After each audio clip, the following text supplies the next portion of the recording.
여러분 반갑습니다. 정우박사입니다. 다들 오늘 시장 대응 잘 하셨습니까? 시장이 어제까지만 하더라도 아니죠. 어제는 길쭉 반등을 했으니까 지난주 금요일까지만 하더라도 잘 가다가 툭 하고 주저앉아 버리는 모습을 보였는데 와 오늘은 뭐 지수가 관세 이슈가 있던 말던 상관없이 굉장히 또 강하게 올라오면서 다시금 최근 지수의 박스권 상단까지 올려놓는 모습을 보일 정도니까 와 시장이 굉장히 뜨겁구나 라는 생각을 감출 수가 없을 그런 시장의 모습인 것 같습니다. 날씨도 정말 뭐 7월 아직 10일도 안 됐죠. 10일도 안 됐는데 뭐 서울이 오늘 37도였다라고 하던가 아무튼 무지하게 날씨가 더워지는 것 같은데요.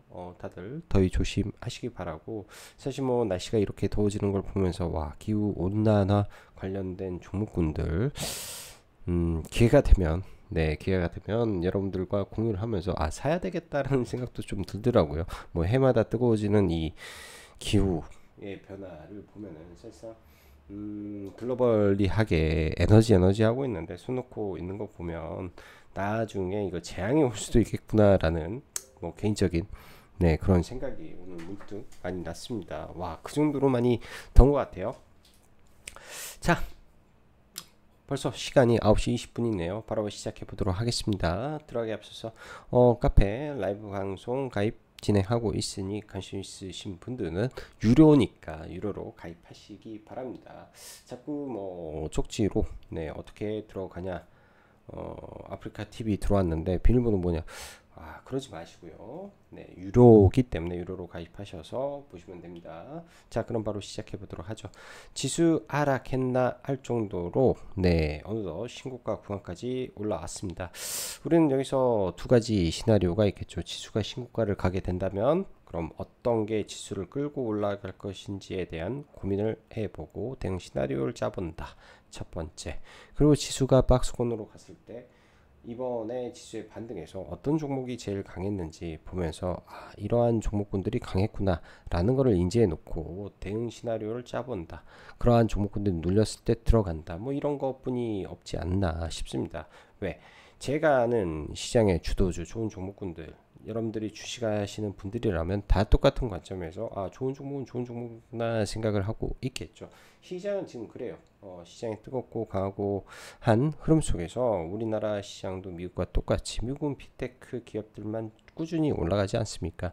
시장의 트렌드와 글로벌 트렌드에 부합하는 종목군들 거기에 실적을 동반해야만 장기 성장을 하는 거라고 볼 수 있고 그러한 종목군들이 단지 내수에 국한한 종목군들은 원래 크게 가지 못하는데 내수가 아닌 글로벌로 쭉쭉 뻗어가면서 독점적 가치를 부여하고 있는 종목군들은 철저하게 장기 우상향이 가능하다라는 것을 우리나라 시장도 증명하고 있습니다. 저도 과거에는 그런 생각을 참 못했는데 삼양식품이 지금 2년 내내 올라오는 모습을 보면서 그리고 파마리서치도 마찬가지로 장기 성장 하나에어로스페이스도 2년이 넘었죠. 거의 3년 가까이 올라가고 있는 변압기 HD 현대일렉도 3년이 넘게 올라가고 있는 모습을 보면서 우리나라도 어찌 보면은 이러한 글로벌 트렌드를 탔을 때 내국이 아닌 글로벌 트렌드를 탔을 때 장기 성장과 우상향이 가능했구나라는 생각이 들어요. 요새 그런 생각도 많이 하고 있고요. 과거 같으면 철저하게 우리나라는 올라가다가 뭐 1년 정도 있다가 장기 또 박스권을 맞고 대폭락도 했다가 또 올라가고 하는데 지금은 그런 경우가 극히 드물 정도로 하나의 종목군들이 굉장히 편안하게 오래 가는 것 같습니다. 그런 종목을 찾아내야 되지 않겠냐 싶네요. 자, 지수가 상승을 하게 되면 결국 가는 종목군들은 매한가지 같습니다. 반도체 SK 하이닉스는 철저하게 신고가를 내고 지수와 함께 신고가를 만들 수밖에 없는 종목이고 두산 에너빌리티 같은 경우에는 워낙에 시장의 유동성을 빨아들어가고 있는 상태에서 글로벌 니즈가 강한 흐름이기 때문에 밸류와 별도로 가고 있다 라고 볼 수 있습니다. 전력 인프라도 마찬가지로요. 이쪽도 이곳저곳에서 난리도 아니에요. 지금 전력 부족과 에너지 인프라. 미국은 2030년도에는 100% 정전이 미국 전역에 발생한다라고 오늘 연구 결과가 발표할 정도로 전력 부족에 시달리는 확률이 100%라고 합니다. 지금의 속도로 발전을 하면 100% 2030년도에 전력 부족으로 인해서 전체가 정전된다라는 막 이런 말들 보면 사실 이 모든 뉴스와 링크를 이 영상과 카페에 전부 다 녹아내릴 수는 없겠죠. 대신은 그러한 내용들을 머릿속에서 그리고 장중 회원님들과 라이브 소통을 통해서 지속적으로 주입식으로 언급은 가능하다 이렇게 보시면 좋을 것 같습니다. 자, 바로 보도록 하죠. 오늘 시장 보면은 장 초반에는 뭐 강한 흐름은 아니었는데 사실 선물이 강하게 들어 올려주면서 바로 올라왔습니다. 아침에 그 풀시장에서 삼성전자의 잠적 실적 발표가 있었죠. 4조 6천억 말 그대로 와, 이 350조 시총이라고 하기에는 너무 부끄러운 실적이 발표가 되면서 사실 6만원이 깨지는 흐름도 보였는데 급 자사주 4조 발표를 하면서 꾸역꾸역 보합으로 마무리됐습니다. 이 흐름으로 보면은 SK 하이닉스가 시가총액 300조가 돼야 되는 게 합리적일 것 같다라는 생각이 많이 드네요. 그렇게 될 것 같기도 하고요. 그래서 SK 하이닉스로 삼성전자 올라오면 숏, 이 관점이 외국인들 전략일 수밖에 없겠구나. 그렇게 안 하고 싶어도 그렇게 해야 되는 거구나. 그렇게 생각이 좀 들고요. 그런 부분에서 이제 뭐 오늘도 코스피가 가격이 올라왔고 코스닥은 그에 조금 못 미치게 마무리가 되었는데 여기에 이제 뭐 SK 하이닉스뿐만 아니라 여기에 더해서 금융주들이 오늘 대거 신고가를 치면서 거래 대금까지 굉장히 많이 터지면서 금융주가 시장을 주도했죠. 여기에 상법 개정 그 다음에 뭐 밸류와 관련된 종목군들 등등이 전부 다 코스피 종목군들이 뭐 대체로 좋았던 하루였던 것 같습니다. 표면적인 수급은 별로였지만 선물 시장에서 강하게 당기는 흐름은 무시 못했다 이렇게 생각이 드네요. 미국의 관세 25% 원래 생각은 저는 그랬어요. 관세 발표가 나서 빠져봐야 얼마나 빠지겠냐. 관세로 빠지게 되면 네카오 정도 그 다음에 관세 무풍지대인 엔터 뭐 이런 쪽에서 흐름이 좀 나오지 않을까라는 생각을 했다였는데 사실상 상법 개정이 7월 11일 날 추가로 보완된 내용이 공개가 된다라는 내용은 저는 개인적으로 모르고 있었습니다. 그런 내용들이 있었구나. 개인적으로 상법 쪽을 너무 안 파다 보니까 이쪽에서 오늘 어마무시한 시장의 수급과 상승이 이쪽에서 많이 나왔던 것 같습니다. 그래서 개인적으로 이쪽의 종목군들 리뷰를 많이 안 하고 보질 않았던 게 개인적으로 조금 아쉬웠던 것 같다라는 생각을 좀 사실 했던 하루였고요. 기존에 25% 관세였죠. 그리고 이번에 일본은 26%가 되고 우리나라는 일본 24%였으니까 25%가 되고 우리나라랑 동률이 됐으니까 사실상 별 문제 없구나. 8월 1일 돼서 또 연장하겠구나 이렇게 시장은 인식하고 있구나 판단이 됩니다. 어차피 더 올리기도 또한 올려도 사실상 HBM의 그 SK 하이닉스 물건 안 나갈 거야? 여러분들 두산의 CCL 안 나갈 겁니까? 이스페이스의 MLB 기판 안 나갈 겁니까? 어쩔 수 없이 나가야 될 종목군들 물건들은 관세를 미국에서 무니까 다 나갈 수 있구나 이렇게 생각을 하고 지금은 시장을 바라봐야 되는 것 같습니다. 그래서 시장 관세에 완전히 적응했고 관세에 빠지면 매수로 대응하는구나 이렇게 생각을 해야 되겠죠. 즉 결론을 말하면 관세 그까이가 아무것도 아닌 거로구나 그냥 끝나버리다 앞으로도 그렇게 간다 이해하고 시장을 봐야 되겠습니다.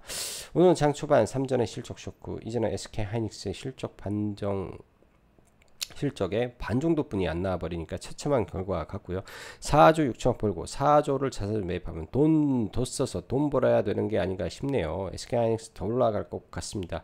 지수가 3150포인트에서는 조정을 개인적으로 좀 보일 것으로 예상했는데 이걸 상법 개정의 금융, 증권, 지주사의 SK하이닉스가 너무 가볍게 만들어버리니 이러다가 순식간에 신고가 가는 거 아닌가 생각이 들 정도로 오늘 문득 그런 생각이 들었습니다. 그렇다면 시나리오를 만들어 보고요. 그렇게 올라간다면 SK 하이닉스를 사야 됩니다. 지금도 오늘 금융주의 폭등은 추후 보완될 상법 개정 여기에 자사주 의무 소각이라는 키워드가 자사주를 많이 보유한 기업들의 주가를 올려버렸고 최근 강세를 보였던 금융지주 폭등과 증거주 폭등이 만들고 여기에 SK하이닉스, 두산 에너빌리티, 일부 효성중공업 등 변압기 여기에 화장품 종목군들까지 전부 다 키워드를 맞춰가지고 시장이 그 틀에 들어가는 거구나 싶은 생각입니다. 지수가 만약 신고가를 친다면 SK하이닉스는 절대 소외되지 않을 것이니 반도체 봐야 되겠고, SK하이닉스를 넘어서 이수페타시스 오늘 신고가를 쳤는데요. 일부 물량은 스윙으로 가지고 가고 있고, 오늘 단타 정도만 좀 들어갔었는데요. 내일 밀리면 네, 적정 구간에서 좀 봐야 되겠습니다. 오늘 프로그램 매수가 아침에 저도 사실은 100% 캐치는 못했어요.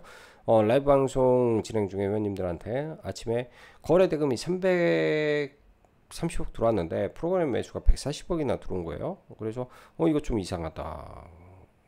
그냥 시장 거래 대금이 310억인데 어떻게 프로그램이 140억이냐? 이거는 원래 거래 대금이라는 거는 사고 팔고의 합입니다. 사는 게 예를 들어서 100억이면 파는 게 얼마, 이렇게 해서 맞춰지는 게 거래 대금인데 140억의 순 매수는 어마무시한 거거든요. 왜냐면 프로그램이 전체 거래 대금의 3분의 그러니까 2분의 1 가까이 돼버렸기 때문에 엄청난 수급이 이수페타시스에 들어왔다라고 설명하는 게 맞습니다. 그 이후에 돌파가 되면서 이제 단타 물량이 들어오면서 좀 더 올라간 걸로 저는 생각을 하고 있는데요. 똑같아요. 알테오젠이 어제 대금 많이 나왔는데 오늘 왜 상승할 수 있었을까요? 어제 프로그램 매수 물량이 나가지 않았기 때문에 상승한 겁니다. 그럼 다른 말로 이수페타시스 오늘 700억 들어왔는데요. 내일 많이 안 나가면 상승이다. 트레이더들은 그걸 확인하고자 한다. 그것만 보시면 될 것 같습니다. 자, 그리고 반도체 쪽에서는 리노공업 하나 정도 혹은 파미셀 하나 정도고요. 오늘 재밌는 종목이 좀 상한가를 갔어요. 바로 올라왔으니까 종목군들 시향 보기 전에 지수 한번 체크를 좀 하고 넘어가겠습니다. 자, 코스피 지수를 좀 보면요. 최근에 이제 올라올 때 여기는 수급이죠. 수급표를 따로 보지 않더라도 보면 이제 여기 위에가 외국인 물량인데요. 위에서 외국인들이 많이 들어오고 적게 나가고 다시 들어오고 있고, 기관들이 앞에서 굉장히 많이 들어왔다가 적게 나가고 다시 좀 들어오고 있는 양상입니다. 지수가 굉장히 강하다라는 게 뭐냐면 이때 만들어진 급짐 갭이라고 하는데요. 이 갭을 지금 100% 메우지도 않은 상태에서 이렇게 올려놨어요. 저는 돌파 매매를 하든 뭘 하든 앞에 음봉을 넘었을 때를 많이 돌파를 사용하는데요. 여기서 올라갔다가 바로 밀려버리면 안 됩니다. 올라가면 여기서 단봉이라도 계속 올라가게 된다면 신뢰도를 쌓을 수 있는 지수의 레벨을 만드는 거기 때문에 내일 어떻게 되는지 좀 지켜봐야 될 것 같고요. 그렇게 된다면 주봉으로 봤을 때 사실 이 구간이 굉장히 저는 어렵겠지라고 생각을 했는데, 빠르게 3250포인트를 트라이하고 줄 수도 있겠죠. 그래서 지수가 어디로 튈지 모르는 구간이구나 라는 생각을 조심스럽게 해 봅니다. 상대적으로 여러분들 코스닥을 보면 좀 약하죠. 코스닥을 올리기 위해서는 그만한 지금 제목들이 좀 부족한 것 같아요. 상법 개정이라는 법적인 부분도 사실 뭐라고 해야 될까요? 코스닥에 도움이 되지는 않잖아요. 그런 부분들 좀 있구나 생각을 해야 될 것 같고, 오늘 SK하이닉스 먼저 좀 보면 너무 좋죠.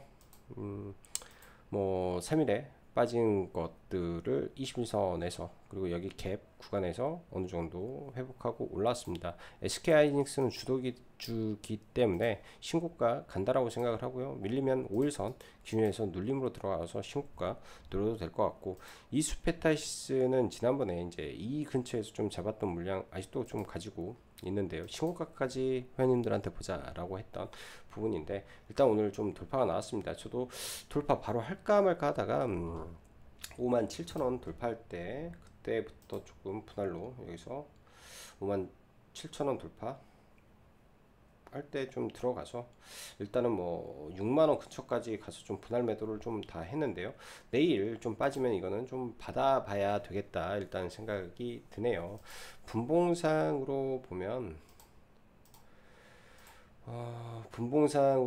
여기 횡보했던 힘을 모았던 구간들이 존재합니다. 이런 구간까지 이제 프로그램 매도에 의해서 좀 빠진다면 한 55,000원, 54,000원 언저리는 제가 봤을 때는 굉장히 메리트 있는 가격이겠죠. 여기에 이제 헤드앤숄더를 만든 구간이기 때문에 이 자리에서 일단 지지를 확인하시고 좀 보면 좋을 것 같고, 오늘 재미있었던 종목이 사이닉 솔루션이라는 종목인데요. 저도 사실 상장 첫날은 아예 알지도 못했습니다.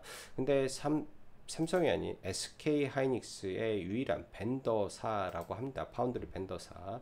그런 부분들이 최근에 SK 하이닉스가 시장의 주도주이다 보니까 이 종목이 크게 부각을 받아가지고 여기서부터 좀 눌리면서 한번 팔고, 여기서부터 물량 모아가지고 마지막에는 이제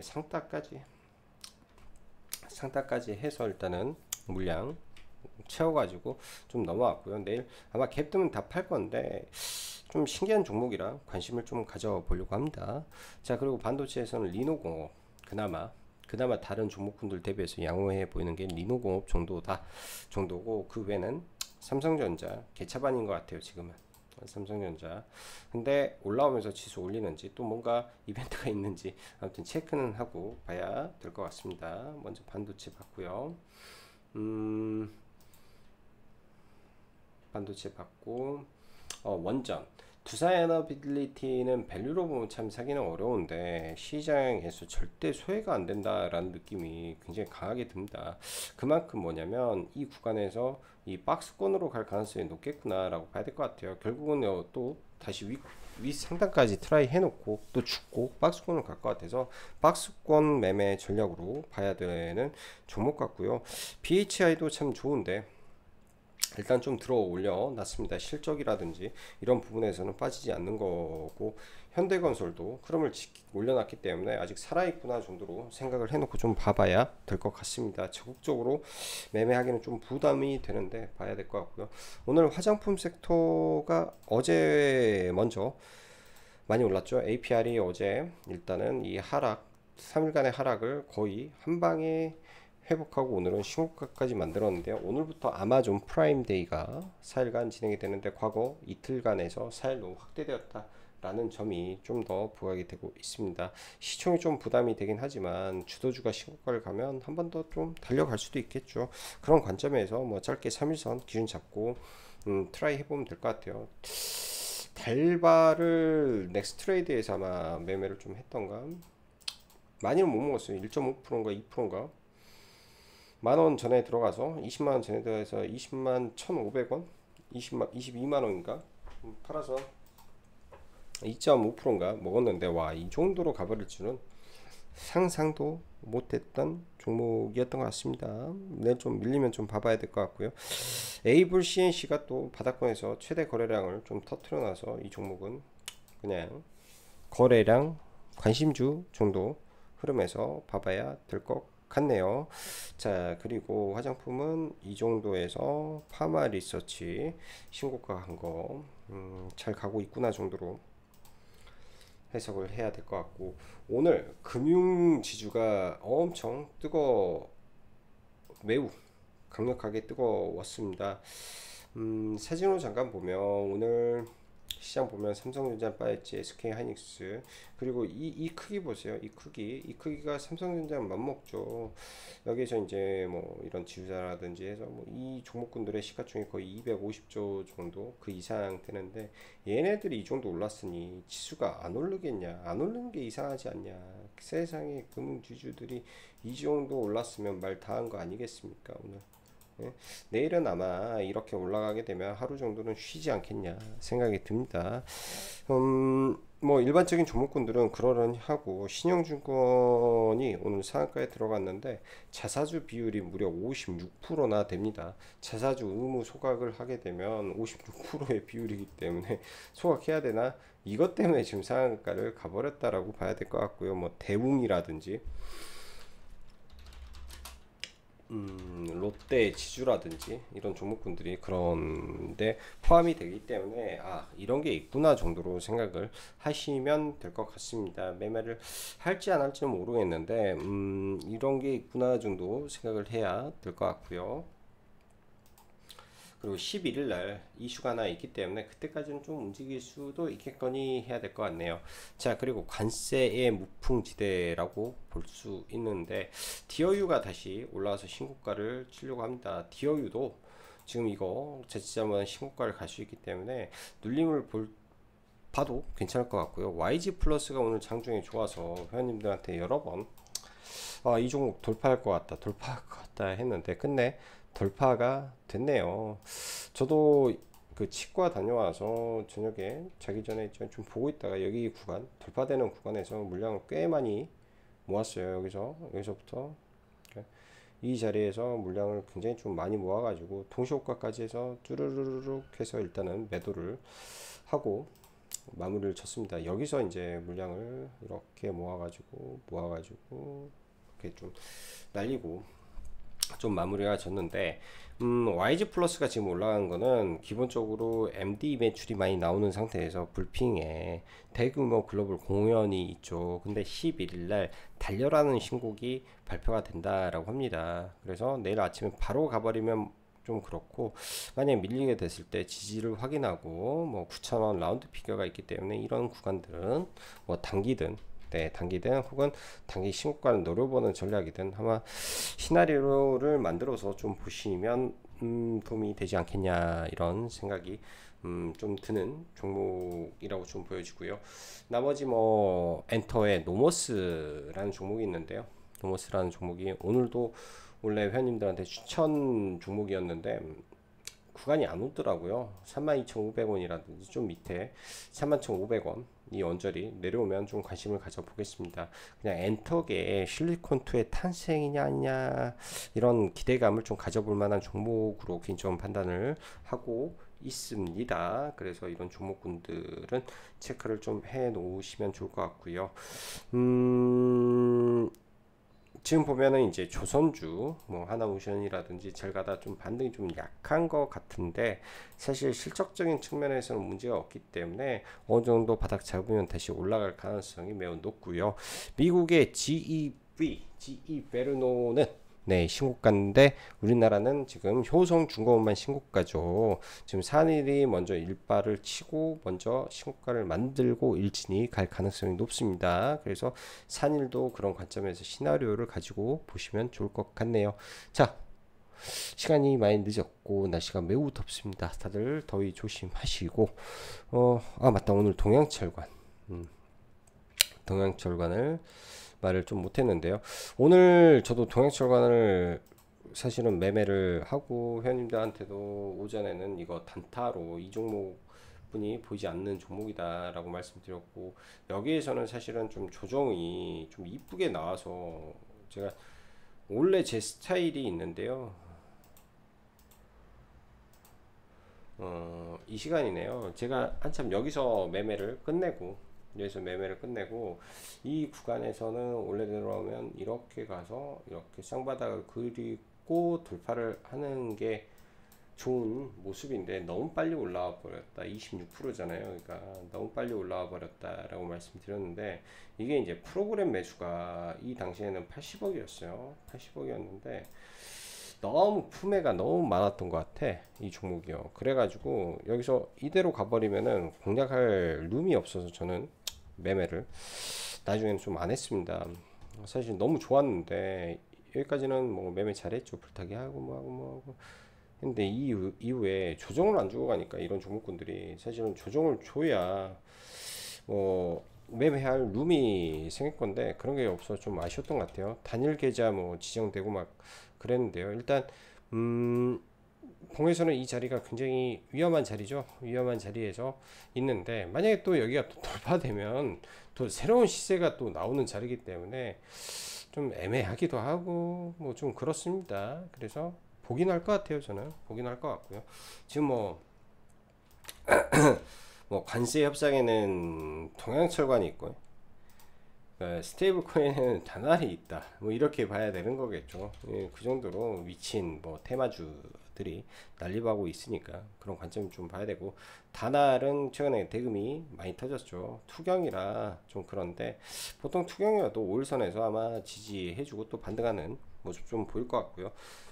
오늘 네이버 카카오 귤적 반등을 했는데 단기적으로 이제 11선 저항이라 저는 여기 조금 더 횡보를 해야 될 것 같아요. 네이버도 카카오도 말씀드리고, 카카오페이가 오늘 어찌 보면 사실상 변곡의 자리일 수도 있어요. 누가 보면 이제 여기에서 매물 소화를 끝내고, 그러니까 윗꼬리 다 잡아먹는 흐름으로 마감이 돼서 딱 올라가기 좋은 흐름으로 보이는데요. 다 좋은데 1차 파동이 너무 가팔러 가지고 올라가게 되면 제가 봤을 때는 최대치는 여기 9만원, 네, 물려있는 사람들은 9만원에 털고 나중에 네, 횡보가 더 길어야 돼요. 이게 너무 일파가 너무 세가지고, 일파가 너무 세서 이걸 바로 뚫기에는 모멘텀이 부족하고 대금이 너무 부족합니다. 그래서 여기 올라오면은 철저하게 주의를 해야 된다. 86,000원은 네, 좀 보여주고, 조정이 좀 깊으면 보겠는데 조정이 너무 얇아서, 보통 그래요. 조정이 얇다라는 거는 그만큼 종목이 세다라는 건데요.